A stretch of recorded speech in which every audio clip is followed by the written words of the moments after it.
Chelsea 6, Everton 0, a clean sheet and 6 goals scored at Stamford Bridge. Back-to-back hat-tricks for Cole Palmer, who just added a +1 there into the score sheet as well. What a night, what a performance, guys. I am super happy. I was at Stamford Bridge last night. It was crazy, it was rocking. I don't remember the last time I heard the crowd singing "We want 7" because we're 6-0 up, and it almost got to a point where I did want 7. I wanted more goals. It was so nice to celebrate. Different obviously scorers in the score sheet, but Cole Palmer once again in the spotlight and so well deserved. He is just immense. He is so good, guys. I can't say enough good words about him. But anyways, guys, we're gonna get into the game. If you're new to the channel, welcome. Make sure you're hitting the like button and leaving your comments down below, agreeing or disagreeing with anything I say, but I'm sure we'll agree on most things yesterday, except I've got a little bit of a different opinion on the penalty. So stick around for that if you're interested to hear my thoughts. But yeah, guys, what a game. I mean, Stamford Bridge needed that. It was almost like we couldn't take our momentum from that Man United game because that Sheffield United game was so poor, and it's sort of been up and down this season, and that's why we never know what we're getting. And I can't make score predictions anymore, and I can't offer my thoughts on what might happen because no matter what the opposition is, we seem to struggle. So I didn't look at Everton and say they're struggling, you know, they're fighting once again to stay up in the Premier League, but I don't think it's going to be easy because they've been hit left, right and centre with points deduction and poor results. They've taken some beatings, and frankly they're going to be fighting for these points. And every time a team comes to Stamford Bridge or just faces us in general, when they've got something to fight for, they generally always against Chelsea take home what they need. But I'm so glad that we stood our ground. Yeah, a clean sheet at Stamford Bridge, guys. I think I'm more pleased with that than 6 goals scored because it meant that defensively we were as solid as we can. Everton did have their chances. They had their moments, and I guess you can throw a little bit of luck in there as well for that clean sheet. But you know what, guys? It's just great all round. We managed to kill the game off. We didn't capitulate in the second half in typical fashion, and we took the 3 points home. So absolutely great. And you know what, guys? For the first time, our goal difference is above 2. That's also a positive. But yeah, honestly, what a night. And inside 13 minutes, Cole Palmer got his hat-trick. Just great, guys. And honestly, I keep saying it's impressive what you can get when a player shoots. We've been playing hot potato with the ball in the opposition's box far too many times this season. You have it, you have it, you have it, you have it. Palmer is someone that will take responsibility. Yeah, he'll miss sometimes, but more time than not, he will put it at the back of the net, as his goal scoring numbers have now proven, because he is finally up there. Oh, guys, it has been so long, hasn't it? 20 goals in the season for a Chelsea player. A Chelsea player to even be up there in the ranks with among the highest scoring forwards in the Premier League. Just such a breath of fresh air. And I keep saying this, but honestly, guys, where would we be without Cole Palmer at Chelsea this season? He has just been that it player. Potentially the signing that received the least amount of hype over summer is basically saving our season. And yeah, can't say enough good words about him, but scores the perfect hat-trick. Self-esteem up in the air, Chelsea, and we want more. You know, that's what I love, that at 3-0 up we were still trying to hunt down more chances, get more bodies in the box, try and get more out of it, create more opportunities, because that's exactly what we should do. You know, a lot of teams in the Premier League have been thriving off scoring goals. They go for more. You know, we've seen Arsenal, when they score 3, they go for 4, they go for 5.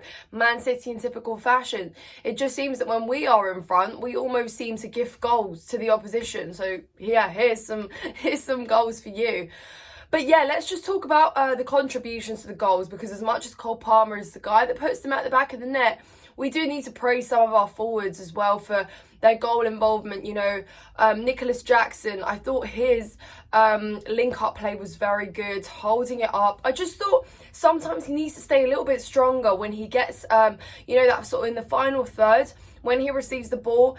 At times he gets pushed off too easily, and I just need you to stand a little bit stronger, Nicholas Jackson, because you did all the hard work, you know, to dribble past players, get through, bypass the defence, and then get to that sort of final moment where you can shoot, and you know, you're dispossessed or you lose the ball, and I just almost am missing that little extra there.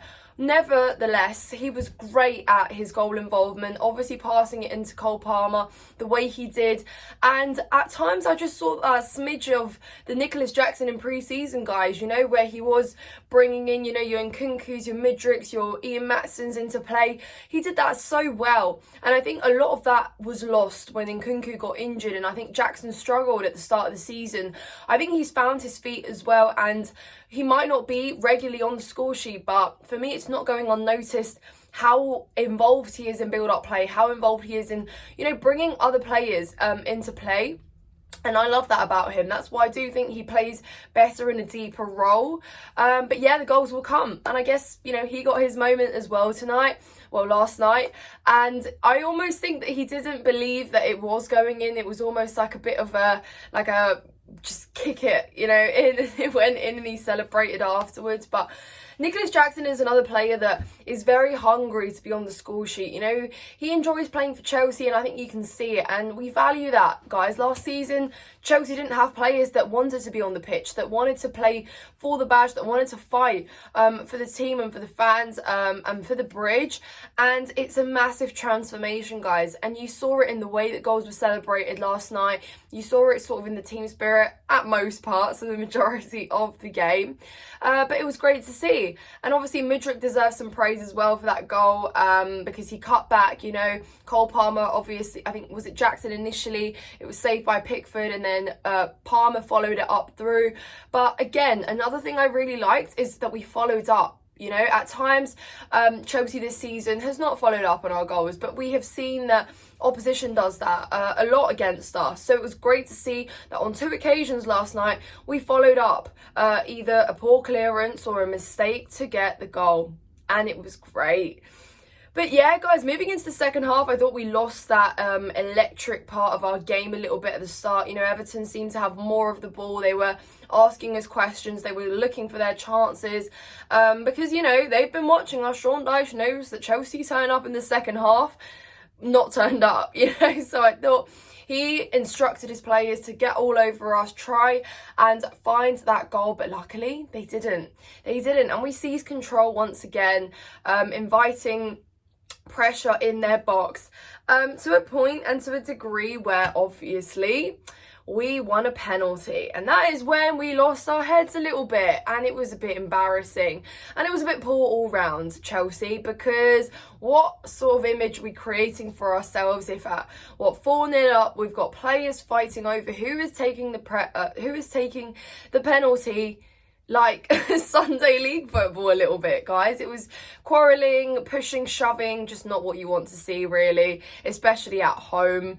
It was a bit embarrassing, wasn't it? And obviously the whole world has not made a secret out of it. They've pointed it out, they've talked about it, but yeah, I'm going to give you my view on this situation. So watching it at the bridge initially, I thought that the penalty was awarded to Madueke, who was fouled, and I thought that because he was the one that was awarded the penalty, or he won the penalty, because Cole Palmer had been on a hat-trick, and hear me out here, I thought, is it fair here that Madueke should take the pen, or could he take the pen? I thought he was really isolated in the first half, as was Mudryk, I thought, on the flanks, because, I mean, Cole Palmer was just doing it all in fair play.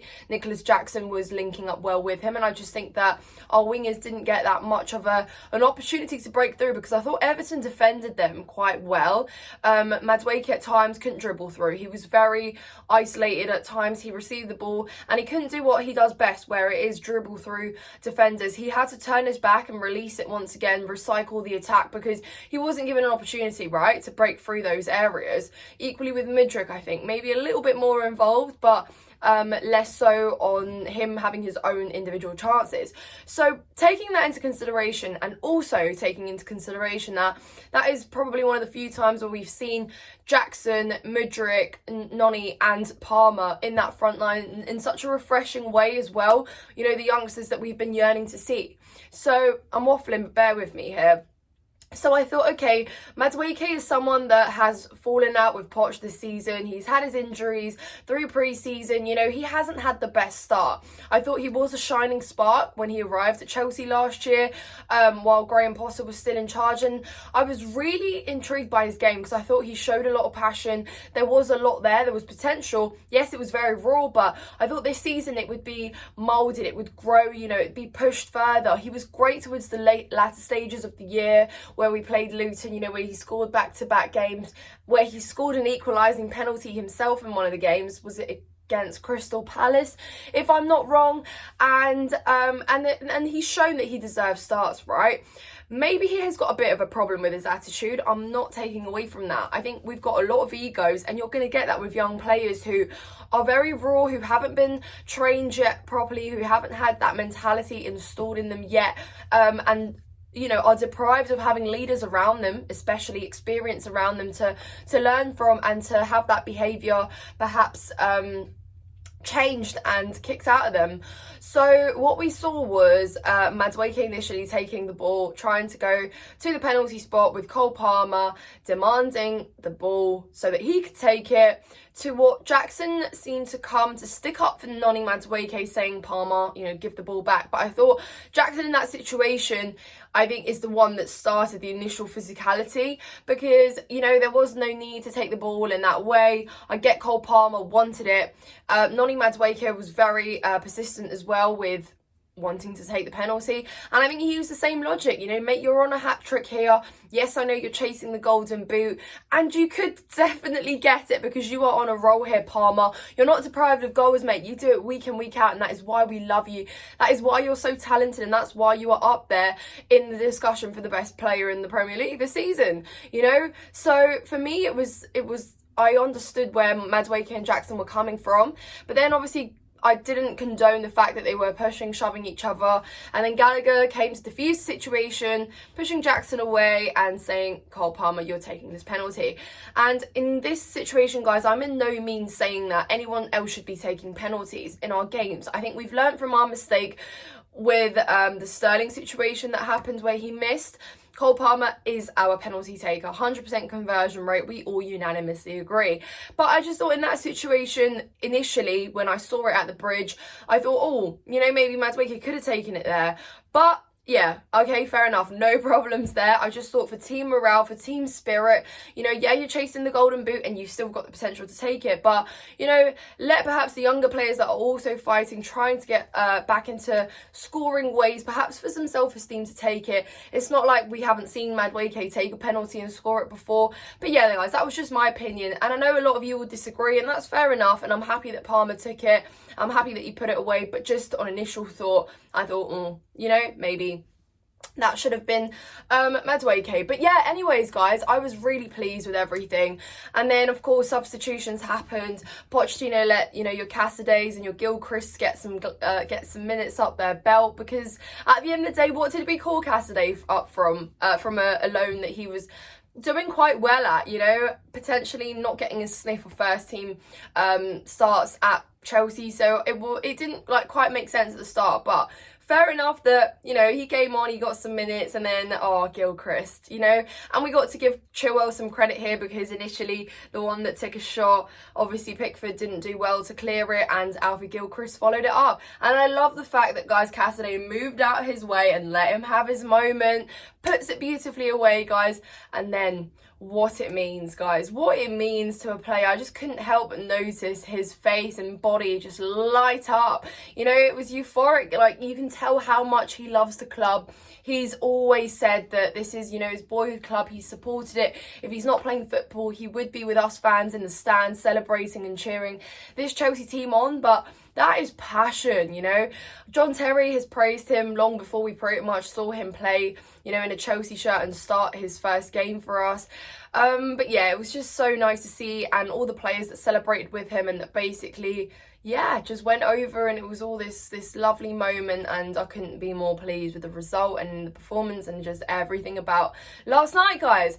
However, does that mean we take in the momentum into Manchester City in the FA Cup semi-final at Wembley?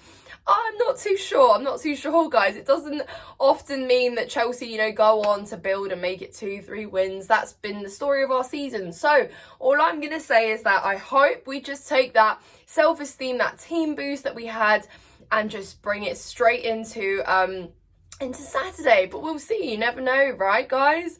But yeah, anyways, I hope you have enjoyed this match review. If you have done, please make sure you hit the like button.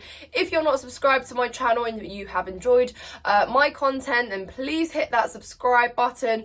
Stick around because I've planned some good content for you in the lead up to this semi-final on Saturday. But yeah, guys, I hope you enjoy your week. You deserve it. We've been deprived. Be happy. And yeah, I'll see you in the next one. Thank you so much for watching.